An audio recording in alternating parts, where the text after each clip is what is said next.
தாய் தமிழ் உறவுகளுக்கு வணக்கம். 100 கோடி ரூபாய் கொடுத்து அதிமுகவில் கட்சி பதவி வாங்கினார் என்ற தலைப்பில் இந்த காணொளியை காண்கிறோம். அதிமுகவில் 100 கோடி ரூபாய் கொடுத்து கட்சி பதவி வாங்கியதாக கூறப்படுகிறது. அதாவது அதிமுக தற்பொழுது ஆட்சிக்கு வரும் என்று அதிமுகவினர் அனைவரும் நம்புகின்றனர். இப்பொழுதே ஆட்சிக்கு வந்துவிட்டது போன்று அலப்பறை பண்ண ஆரம்பித்து விட்டனர். இந்த சூழ்நிலையில் 100 கோடி ரூபாய் கொடுத்து கட்சி பதவி வாங்கியதாக கூறப்படுகிறது. அவர் வேறு யாரும் அல்ல, லாட்டரி அதிபர் மார்ட்டின் அவர்களுடைய மனைவி லீமா ரோஸ் அவர்கள் ஐஜேகே கட்சியில் இருந்தார். அந்த கட்சியில் இருந்து விலகி சமீபத்தில் அதிமுகவில் இணைந்தார்.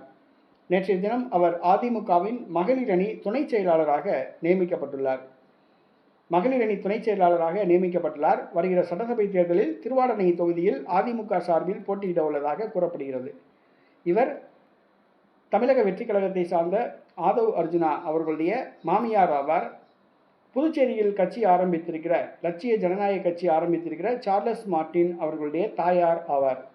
தற்பொழுது அதிமுகவுக்கு 100 கோடி ரூபாய் நன்கொடை கொடுத்து கட்சியில் சேர்ந்ததாகவும் கட்சி பதவியை அவர் பெற்றதாகவும் கூறப்படுகிறது.